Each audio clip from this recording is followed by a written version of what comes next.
This is Westphalen by night. Westphalen is a city that straddles the Pamlico, better known locally as the Tar, like a drunkard trying to maintain its upright position. Working against the equilibrium of the city are the vast quantity of kindred who stalk the night.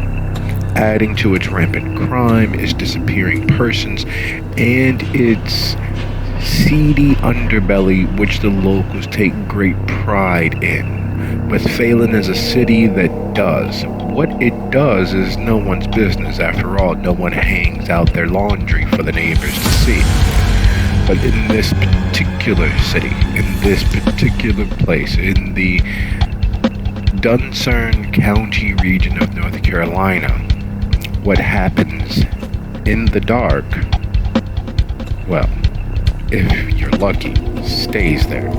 And so we'll tell a vampire tale with the kindred of Westphalen.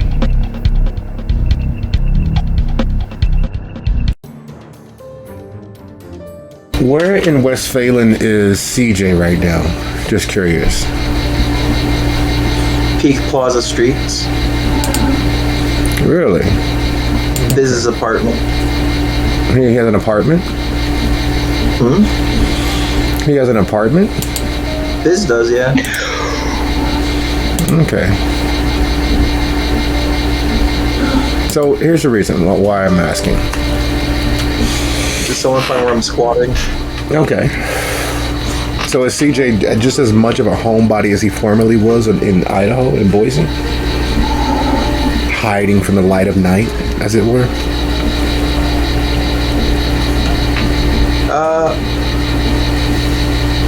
He's not, they're not really hiding so much at the moment. Are you sure about that? I mean, there's always been a little bit of stealth going in and out of where they're... Oh no, we know that CJ is very stealthy. The question is, in this particular moment, right now, as he is lounging inside of a safe, secure, out-of-sight location, is he bound to remain inside?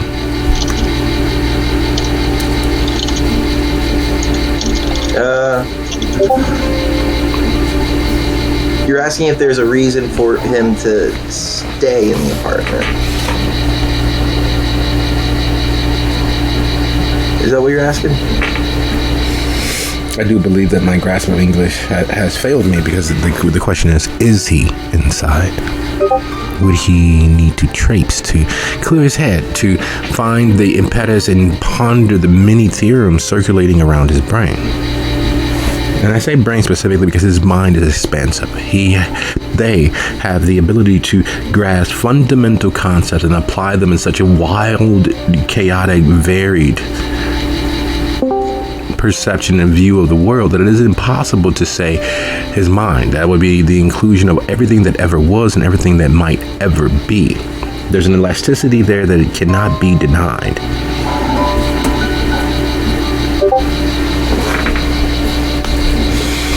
So does CJ stay inside?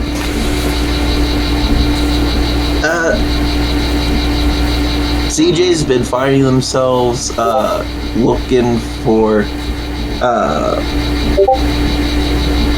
trying to find Lazarus without it being very attention grabbing that someone is searching for someone, right? And excellent. He's reached out via the Minecraft server. Has he reached out through the Second Life server that is dedicated to the Anarchs of Westphalen? There's that too. So that is a no. He has not quite found the entirety of the communication system built for the Anarchs of Westphalen. So CJ finds himself on the street this hour of the evening, and we are already on Thursday, so that is roughly 10 hours into the evening, roughly, give or take. A few moments here or there, a little hedging one way and the next. All the same, while CJ traipses through Peak Plaza, confident that their new disguise as the thin woman will not have anyone connecting them with their former life, both living and dead. They are, in fact, a completely different person, at least on the surface. underneath it all, CJ very much is, as he has always been, Chadwick. And it's hard to quite balance out what he's perceived of as now versus what he once formerly was perceived of, because in the reality of things, there is always someone willing to go, and far more willing to go if you have a feminine seeming, a female seeming. Not that he actually identifies one way or the other. Chadwick has always been simply Chadwick, but in this moment, being the thin woman that is CJ, he gets a few more looks. He gets a few more passing considerations. He, even with the grotesquerie and filth that he allows himself to wallow in, there is far more considerations as to other activities than there have ever been in his natural seeming. All the same, we change our view a little bit. Instead of focusing on CJ, we focus on Mason, who trails behind and alongside of Don Alexandrias, the warlord of Rampart. Now, miles away that they are from Rampart, across the Tar, across the Pamlico, the tributary and life's blood artery for the city. What most people don't realize is that Westphalen is, in fact, one of the many egresses into the U.S. While not many people take into consideration in this modern day, river travel, river trade, and cartage is, in fact, a huge business.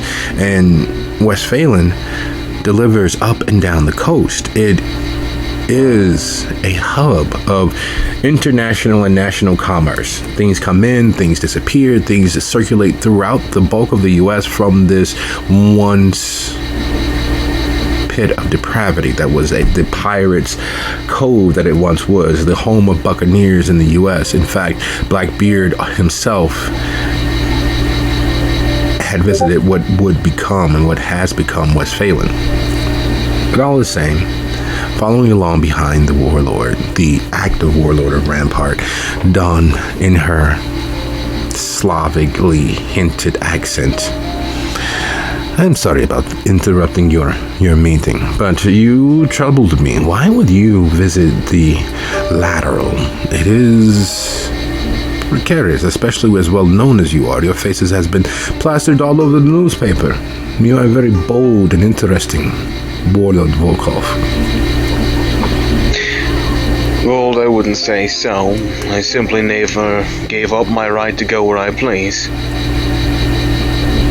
And it pleases you to risk your resistance further? To accomplish what I want and to do what I want, sure.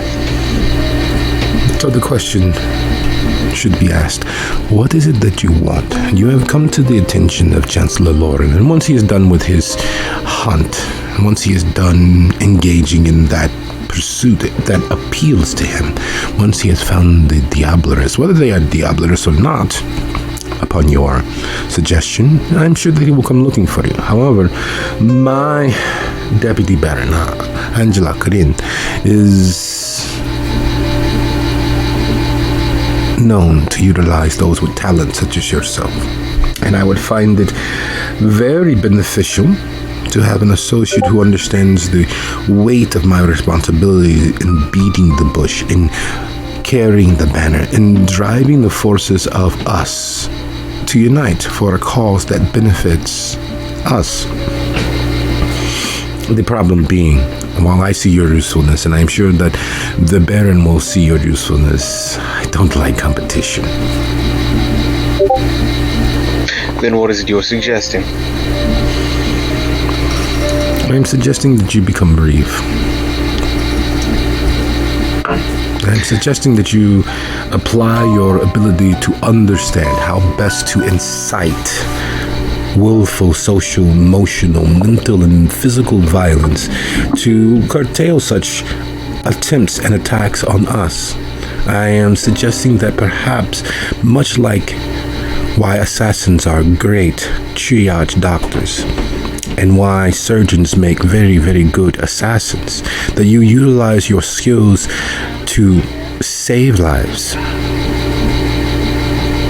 to instead end them, to stop them from attacking us, to cut out the cancer, to protect us as the nation that we are from entities foreign and occasionally domestic who seek to undermine our drive towards freedom of choice to move as we see fit, to do as we see fit. It is a well-known fact among those who lived in Boise for the period of time that I was around that my sire once held the position of reeve. He did admirably in his job, but unfortunately, the demands of his position took his life. I find myself facing a similar enemy with similar goals, presented with a similar position. I'm sure you can see why it might be that I am slightly concerned. You should be concerned.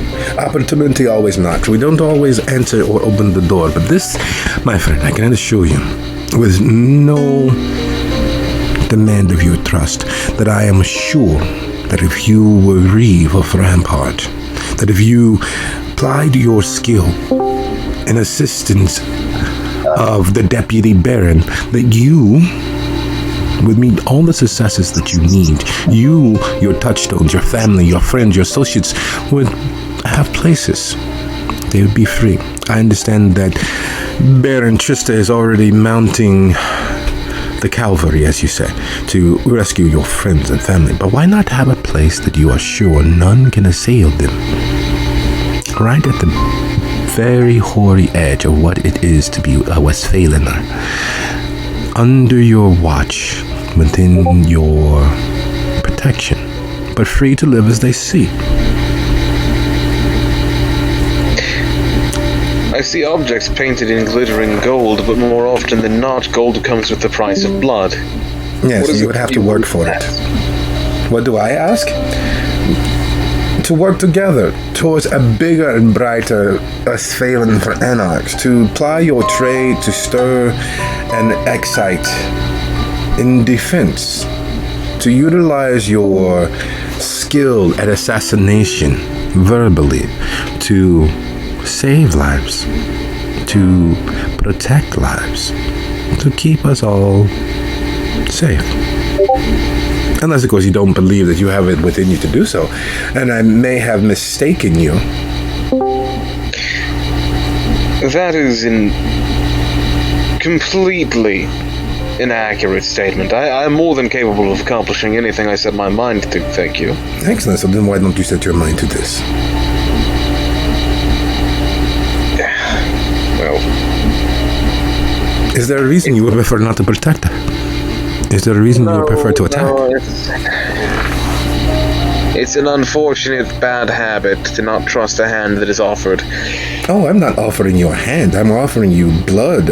I'm offering you toil. I am offering you work. And I will be there to assist you. Unlike most of your associates, instead of finding you in a hole and tossing down a rope or a ladder, I am saying that I will jump into the hole with you and we will dig our way out. Because it is very important that we do what we do. And as always, amongst the anarchs, it is all about investment. It is all about your choice and your ability to shoulder the responsibility of your decisions. You have proven that you are willing to fight and fail for a city. Why not fight and win? Why not man the ramparts instead of leading the charge into the abyss? If we work together, we will have both matters well contained, particularly for Rampart specifically and for Westphalen as a whole. Freedom is violence. Freedom is better suited as a warlord, but somehow Jennifer believes that his penchant for violence will help abate any of those who actually have a similar penchant. I don't. I believe that he would be much better as warlord, that we could use more violent, aggressive men like him at the front line. However, it is not my place to say, and he has bound himself in fealty to Baron Jennifer. But you don't want violence. You are good at it. You are good at eviscerating people. But you want is the ability to remain free. And what better person to help protect the freedom of others instead of charge onto the battlefield?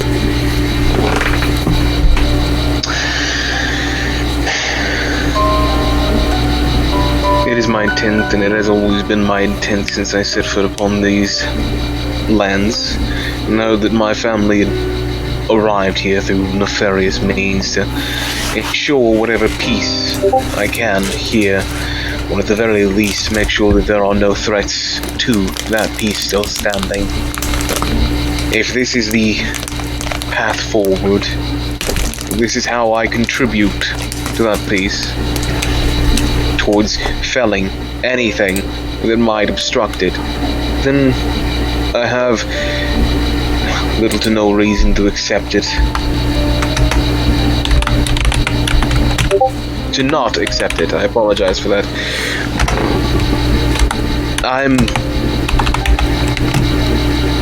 I'm willing to work with you. Excellent. I will take that as a full-throated yes. First, on our way, we must stop in Lockwood. There is a disturbance in the force. Many people have mentioned the thin man.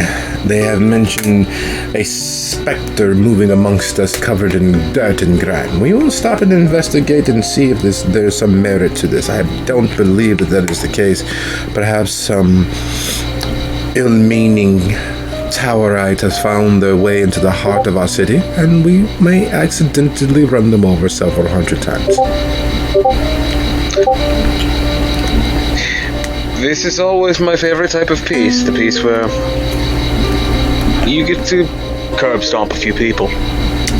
Oh, this is most enjoyable. This movie I've seen, American History X, Fight the Curb. I very much like this, and it is surprising how effective it is, even on Kindred.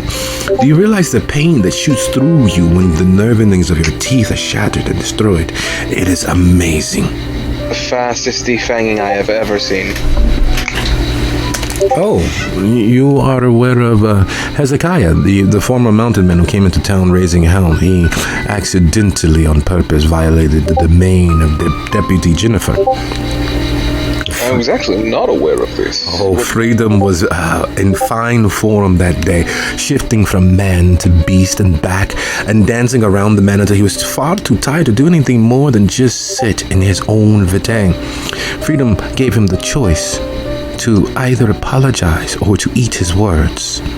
And both seemed to be the same, but the man thought he was smart. Oh, I can eat my words. There are no words to eat. I said what I said. I did what I did. Freedom made him eat his words by making him swallow his teeth, all of his fangs falling down his throat. It was very funny.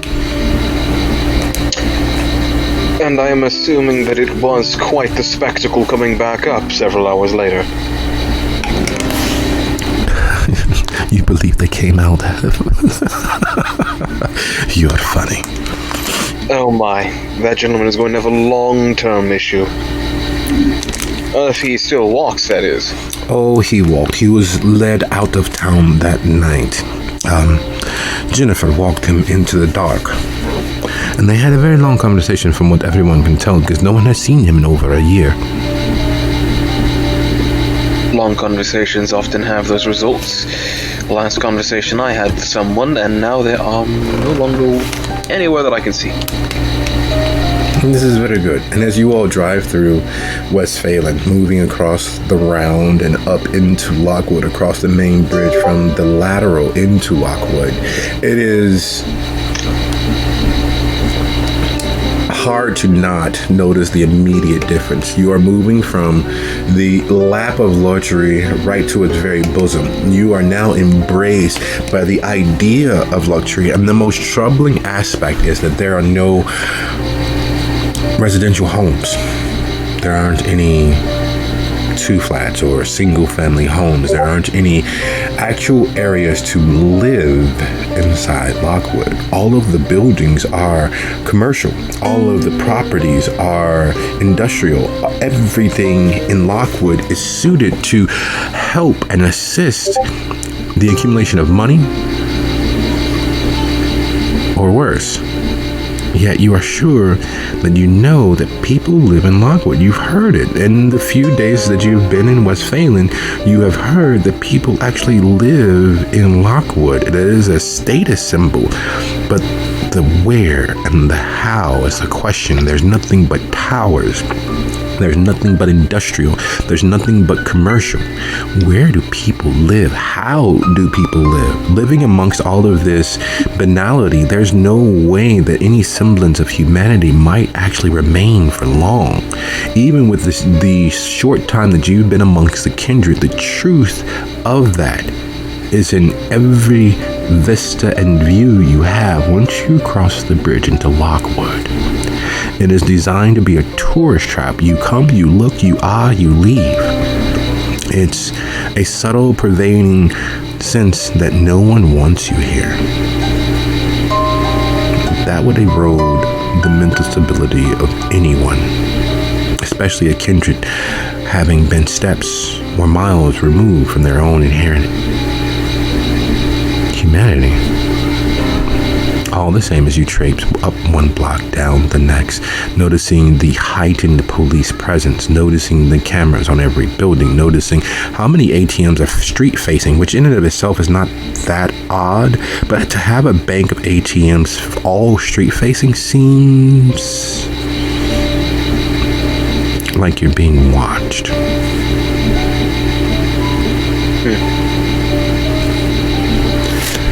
And as you round one block leading into the next, you find yourself in what can only be described as Peaks Plaza. The towers are not quite as tall. There is some Art Nouveau and avant-garde architecture inherent. However, amidst all of this purported potential finery, you see them. Having seen them at the rent, having met them previously, you would know CJ's form anywhere. And from a distance, even knowing that it is in fact CJ, it is hard to not view them as the thin man, all limbs and filth crawling out of someone's horrible imagination. And yet there they are, trailing down the street, mined in the clouds, building castles that someone most assuredly will move into. There we go, right there. That is definitely some Camarilla near the well attempting to scare the populace. Probably Nosferatu, don't you think? As much as I would love to see that play out, actually, that's one of us. No. That is a thin blood I know. Oh God, no. That is absolutely disgusting. You know Thin Blood personally? I own them. Oh, that changes things entirely. Shall we stop and get your property? That would be preferable. I didn't know that they were walking around just mindlessly covered in filth. This is a little, how should I say, sad. Would you be okay if we break their legs to make them fit into the trunk? That seems a bit much, but it would help with the smell. We don't have much leg room in either place, but the trunk I thought might be best. Oh, very well. You, Tomas, you'll be walking home tonight. I'll send someone for you. Out, go get them. And the passenger next to the driver looks back over his shoulder, and as the car slows to a stop, he opens the door and gets out. And CJ, as you're travailing, traipsing, thinking, muttering, mumbling, having a wild, fantastical dissertation as to how to best go about finding Lazarus, because you are sure that with as valiant as he fought to make sure that you escape, that there's no way that anyone or anything could bring him down. He was a ballet of violence. It was akin to watching the resurrection of Mozart, Brahms, and Beethoven all at once and have a dueling piano concert where each battle line melded into the next and taken by the third and carried back around to the first. It was a thing to behold. Even as non-violent as you naturally are, there is nothing to describe it except for sheer, glorious abandon. You are sure in your heart of hearts, in your unbeating center of your being, that Lazarus survived. It may be a foolish hope, It may be a childish fixation on having come so close to greatness, but all of those doubts aside, you are positive that he survived. Now, finding him is another matter entirely. And then you feel it.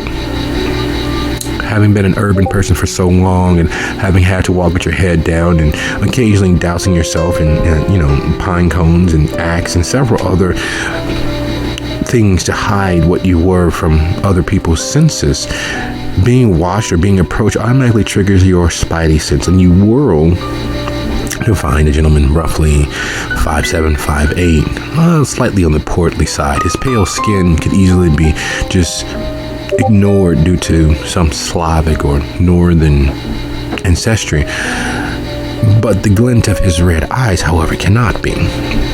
It's nothing so grandiose as you've seen on several movies or TV shows where the eyes flash a big violent red. No, it's just as he moves through the lighting from the street lamp overhead to the lighting of the buildings that you're standing next to, there's a quick catch of the film at the back of his eye, that film that denotes him as predator, and that red that flickers there for a split second has every sense of the supernatural in you tingling.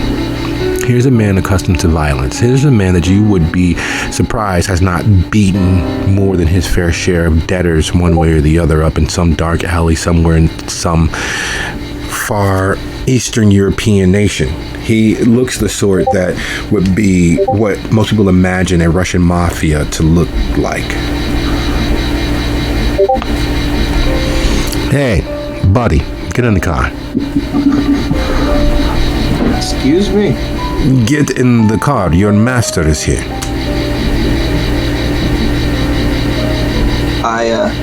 Can I see the interior of the vehicle? He points toward the long body Cadillac. It's a 67, and it has seen far worse days. It is immaculately cared after. It's washed and waxed regularly, but you could tell that the age is catching up to it. There's only so much you can do to a vehicle that is exposed to the elements, that is used for travel. There's just a wear and tear that naturally happens no matter how much you care for it. And that is what you see there at the curb. Inside there's a driver, and in the back seat there are two people talking. One with a auburn reddish beard. You can't really tell because the window's not tinted per se, but it is a little occluded with the natural dust that occurs during winter.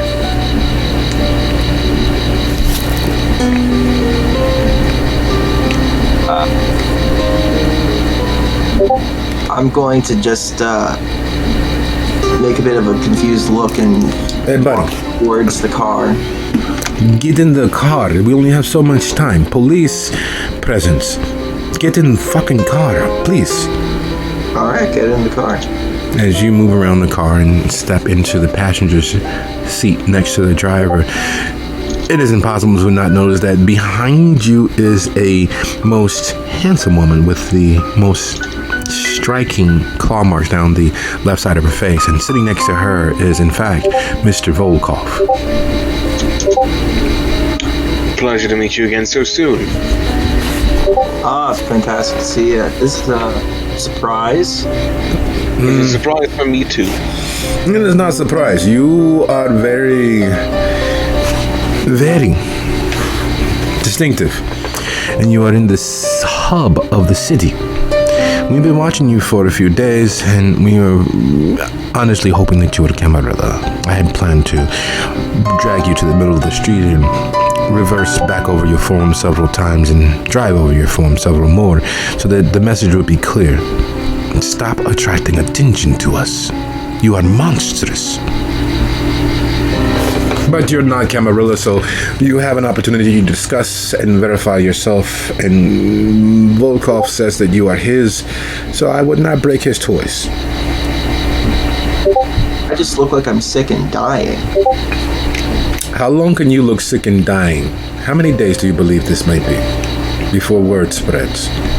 How many times has an image of sick and dying traipsed through the city, crossing the bridge multiple times, attracting attention of those who watch, such as us, such as the tower. How long do you believe that you might have held up here without someone paying a visit? And God forbid it was that fool Williamson instead of us. I would be in a lot more trouble. Yes, you would. And you would bring shame to your master. You, however, Volkov, should probably keep him better than this. I had assumed there was quite a deal more caution coursing through him given recent activities in his past, though I suppose I'm going to have to start paying far more attention to their activities. As the car starts, you guys make your way across the bridge into the literal. And the change is no less striking.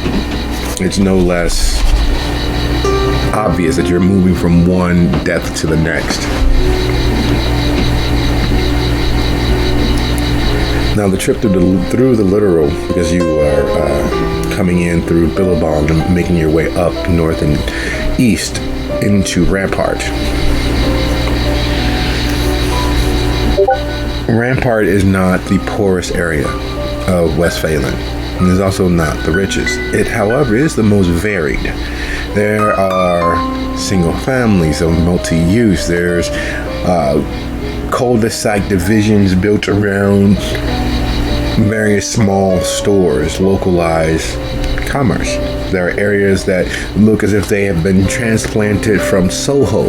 There are areas that look as if they've been transplanted from Minneapolis. It is a hodgepodge of people, and you can tell roughly where in Europe, Asia, Africa, South America the localized denizens are from based on the architecture, how the buildings are set, the activity on those blocks. Even at this hour of the evening, you were sure you passed a sign that said a baby shower, but you are sure you heard banda music and saw one or two people standing in front of the building puking into the bushes at this hour of the evening.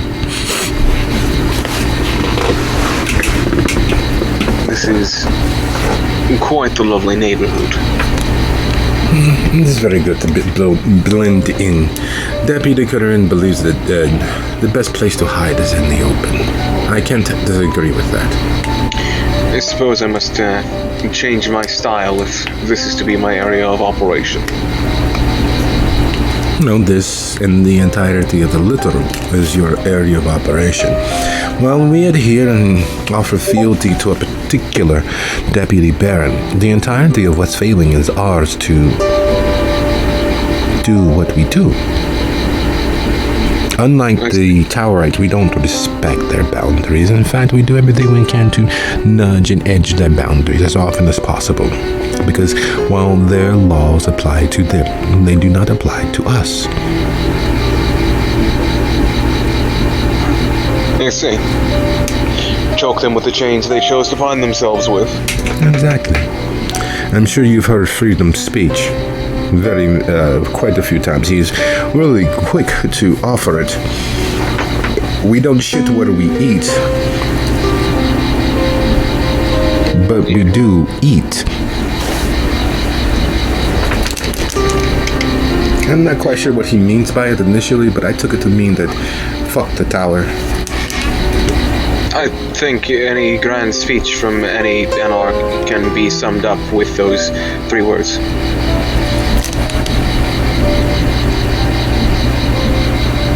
In its core, that is the message.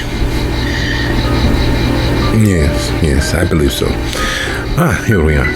And she motions outside of the window as you all ease into the parking lot of there's no other way to say it. It is a strip mall. But instead of it being the standard open air shops of tobacco, alcohol, cell phone, and the like, there's a chiropractor, there's a masseuse, there is a psychotherapist, there is a psychoanalyst, there's a podiatrist, there's a dentist, it is a slew of emergent care and non-emergent care medical facilities, including those of the mental. Each storefront appointed in such a manner that it seems homogeneous. It seems as if it's one entity, even though there are several different names and placards and doctors involved. You all drive around back, and the small alley between the front portion of the strip mall and the garage store space behind it is wide enough for 2 cars between the two, but just so. And then the car stops in front of the third from the inn, smack dab in the middle of all of the other garages for these buildings. Here we are. Everyone else. I'll comply swiftly and gesture for CJ to follow. Don't ask, just do.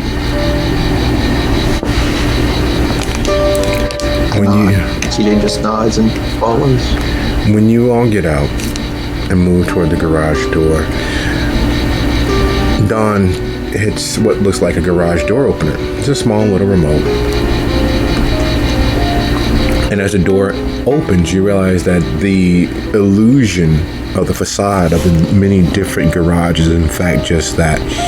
The building is a temple to the body. There are heavy bags and machines of all sorts to build muscles, and at the back there is an office slightly raised above the others. We're headed there. All right. Inside the office is Deputy Baron Angela Corinne, sitting and going over paperwork, and on the back wall you see roughly 7 monitors, each plugged into a different server, or each viewing the server from a different angle. There's Minecraft and Second Life and another portion of the Minecraft server, but from the opposite side. And if you pay attention to what's on the screen, you are literally looking at a real-time version of Westphalen replicated electronically in both of these servers.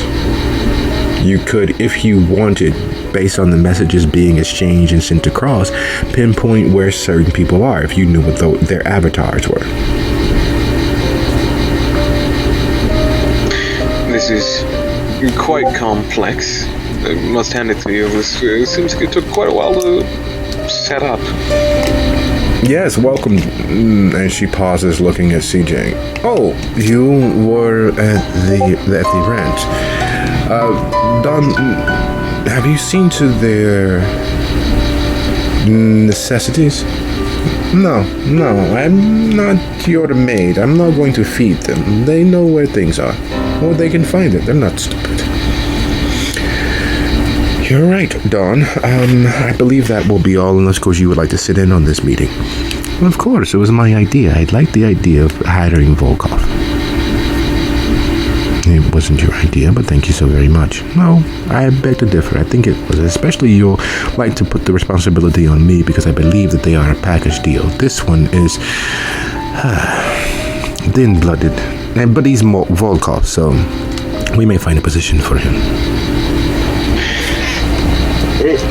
Out of character, is there any reaction on her part from seeing a woman being, what's visibly a woman being referred to as he and him? No. No, the best way to describe Deputy Baron Angela Corinne is placid. If you were to throw a stone into the lake that she is, there would not be so much as a ripple. She is implacably placid in most things.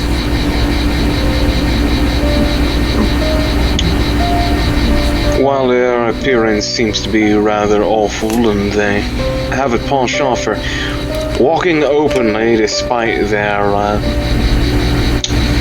nefarious visage, they are quite skilled in, what was it that you called it? It's something that has to do with chemicals. Oh, Inception. Inception? Well, that's what I call it. It's I think someone else could call it like the craft or something. Nevertheless, they have the capacity to create chemical concoctions that do things like, and I'll gesture to them, changing one's appearance. Give a very just subtle bow. I see. Unlike Dawn, unlike my warlord, unlike our warlord, I don't have a bias against the thin blood, and I have heard many things that they might be able to achieve. Their closeness and proximity to yet living presents interesting vistas.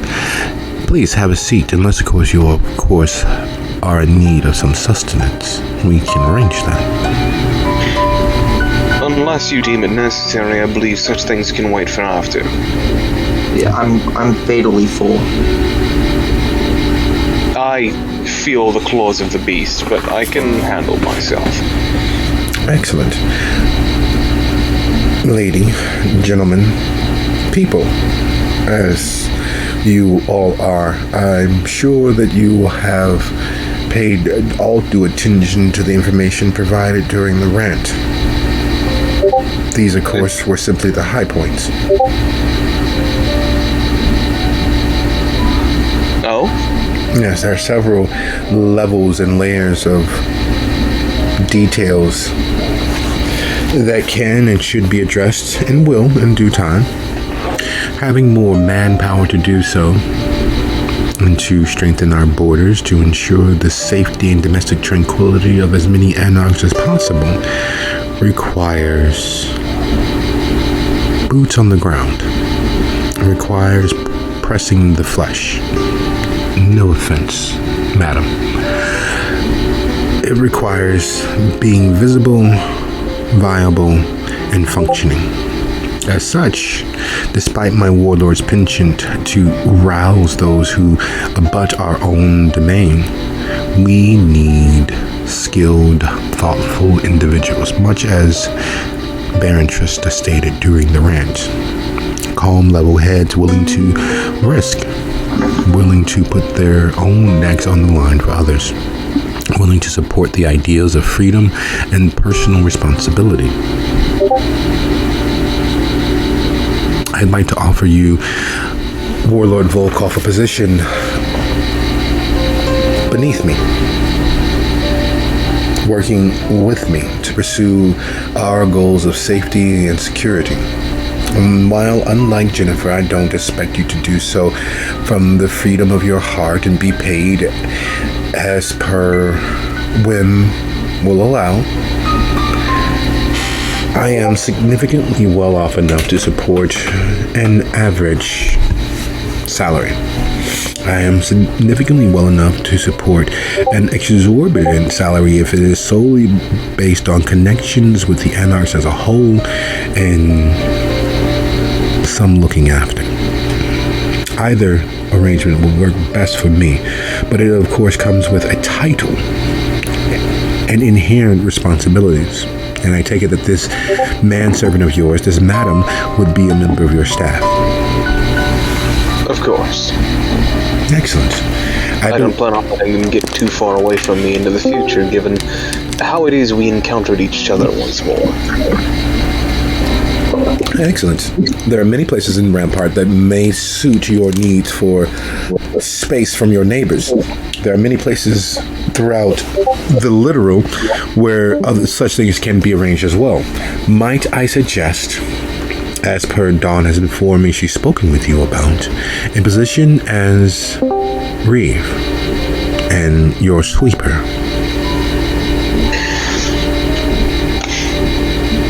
As I'd given my word unto Warlord Dawn, I have no reservations as it is to helping the movement and maintaining what it is we have here, if not improving and expanding it. Consider me a helpful hand. Excellent. Well, we need to finalize a few things. And you were saying, madam? I was about to say, I apologize for the interruption and the ignorance, but what is the function of the sweeper? At base terms, to keep track and keep count of the thin blood unaccounted for anarchs within the domain. You meet them, you greet them, you let them know that there is a body politic to keep the peace. You introduce them if you find them worthy and allow them to live their lives, but noticing and notifying your Reeve that they are in fact in presence, so that if something were untoward to happen and they were the cause, we will be able to level the correct measure of responsibility at their feet. There are, of course, other perceptions on the sweeper's role. In some domains, the sweeper acts as forward scout, as the coursing hound to give chase to the fox. In others, they are a technological safeguard against all manner of interdictions. The exact duties of each sweeper depends on their reeve. Is there something that you stand against?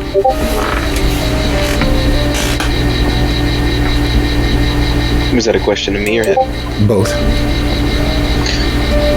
I find myself quite at odds with any presence of the Sabbat. As I've encountered it here, it has boiled my blood, though I'm sure you are already aware of my disposition. Yes. Terrified.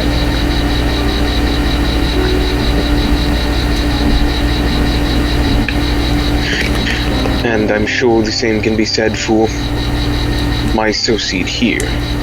Though, CJ, if there are any other things you would like to mention? Of what nature? What you stand against? Well, I do find the Sabbat to be very frightening, very terrible. And wouldn't mind getting rid of them. On a more philosophical level, I have a great amount of disdain for the rampant, irresponsible, monstrous nature of the kindred. I believe that while freedom is the most, and it is the pinnacle of all things that we should protect, it should not give rise to creatures that would threaten the freedom of others. That is in fact, basic conceit of our cause. Amongst the Congress, we don't call the Anarch philosophy a movement. It is in fact a cause for the bulk of us. It is a reason to rouse and rise every night and continue persisting. Others may call it the movement, and you will hear some of us when translating to others the movement. But for us, it is a cause. It does not end. It does not slide into the next thing. The idea of freedom and its inherent responsibilities is a driving pillar of all that we might be as a whole.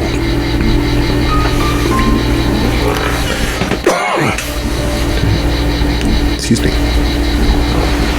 I believe that while one should be free to make their choices, they must also bear the responsibility of the consequences of their choices.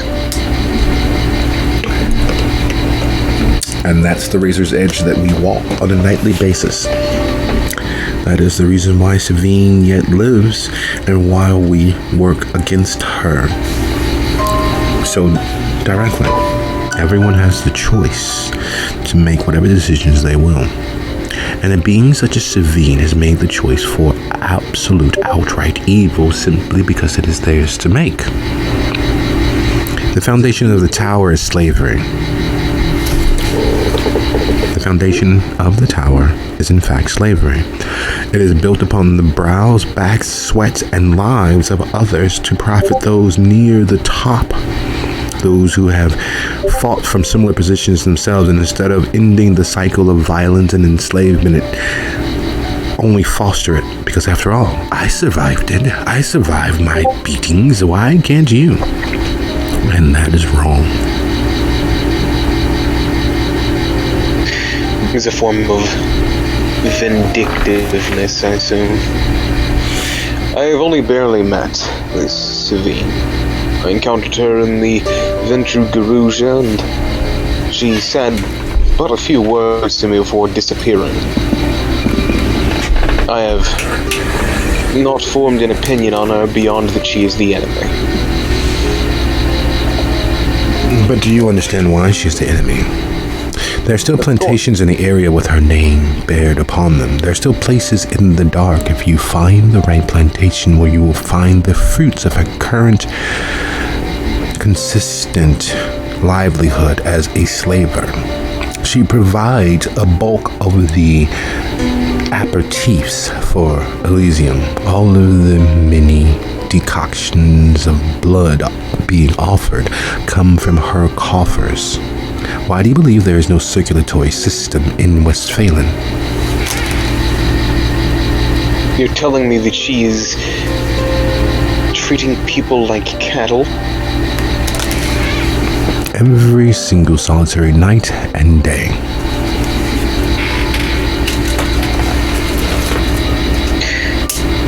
Then yes. I see with an almost infinite clarity why it is she is the enemy. None of us are angels, but not all of us are in fact higher ranked demons, and that is exactly what Sophie has been, is, and continues to be. And marching along to her tune, each of the Towerites only assist due their purposeful, accidental, or incidental blindness all of the evil she wreaks in the area and the world at large. I see. Mindless, complacent cogs in an ever-turning machine, entirely designed to rob the people of their lives and of their freedoms.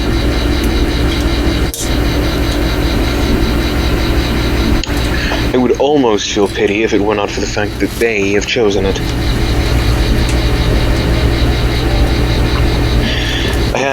They don't realize what they're choosing on purpose. You can explain something. You can, as the proverb goes, bring a horse to water, but you can't force it to drink. At least not without drowning the horse. Can always try. Unfortunately, of the Camarites I've encountered within this city, none of them have been... what's the appropriate word? None look too thirsty. They're all quite indoctrinated, quite foolish. Yes, Freedom thought that he might be able to sway one of the hounds to at least consider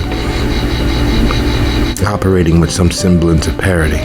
He said that it ended poorly, but I expect as much from Freedom.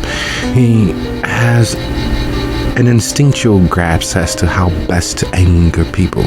Again, I see him better as a warlord, but Deputy Baron believes that he is a good reeve, and honestly, he has comported himself admirably considering. I see. And with her prognostication made in regards to the Towerite, she looks towards Mason and CJ. Are there any details that you would need outside of the location of our small haven for use of our staff?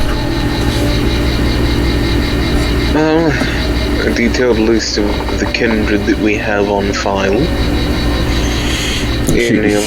She smiles and she points to the 7 screens, which are effectively live-time locations for anyone who is logged on to either of the servers in Westphalen that are Anarch right now.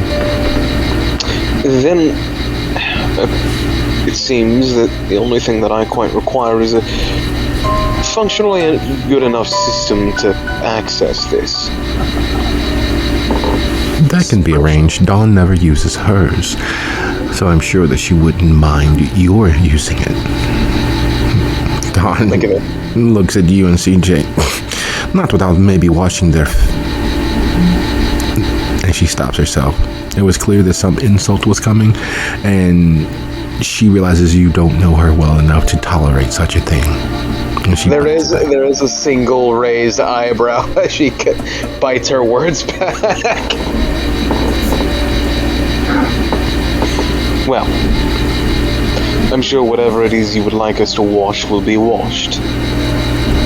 Very good. Well, then I will leave you three to find your way. You may reach me here at most hours of the evening once my business has concluded. Otherwise, welcome to the team. Reeve, Volkov, and Sweeper, I didn't quite get your name. For now, CJ. Sweeper CJ. That is quite a nomenclature. Does it stand for anything? Perhaps Christina, Jane, or some such? They're asking if your name means more than it is. Oh, well, I guess since full disclosure, Chadwick John. Pleasure to meet you guys. The Chadwick John? Interesting. Indeed, it seemed even those of us who are not full-blooded managed to make it out of boys. I've encountered quite a many. Perhaps that might be your first task, to find how many of your former associates from Boise actually made it. Good enough task. Besides, it'll be quite a lovely experience reuniting. I met a few at the rand. 5 or 6 are accounted for. Wonderful. I met quite a few at the rant, but unfortunately our conversation was little more than a unfortunately brief reprimandation. Well, now, as long as you are careful with the authority granted to you, there shouldn't be any of that transpiring, correct? Of course. I'm well known for my people skills. I've heard as much, and I'm sure that our former drug dealer Eliam will vouchsafe the same. If he arrives to vouch at all. Yes, for his sake, I do hope that others aside from Lauren find him. There is but one end with that man. Oh. It is not my stance to find pity nor reason to have pity for those who have given in to such bestial things. But I do not wish him death, per se. Quite good. Well, Don will escort you to the haven, showing you how to enter without drawing attention to yourself. Some of us will have to take greater pains to assure as such. But gentlemen, I leave you to your evening. You have quite a lot of things to do and where to spread. I'll speak with the other Congress members that you have in fact joined my staff and my cabinet. I wish you all a lovely evening. And to you as well. I look forward to our work.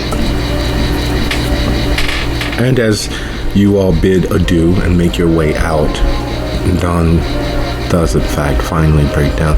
We do have several donors who assist us. If you don't mind, those medically dependent.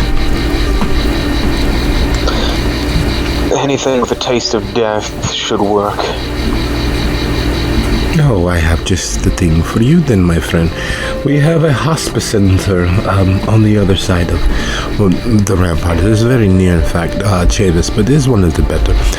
It is our facility and managed by our ghouls. Come, we'll get you fed. And you, CJ, is there anything we can do? Perhaps a bath and lye to remove the scent? I mean, I would love to take some grime off, but the smell follows me everywhere. Can't do anything about it. I try to cover it with smoke and perfume, but I'm sure there's something that I can do, if you would allow me to.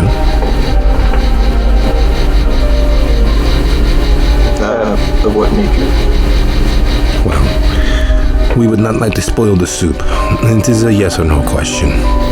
Would you like to continue offending those around you, or would you like my help? Look at it as simply of the helpful nature, CJ.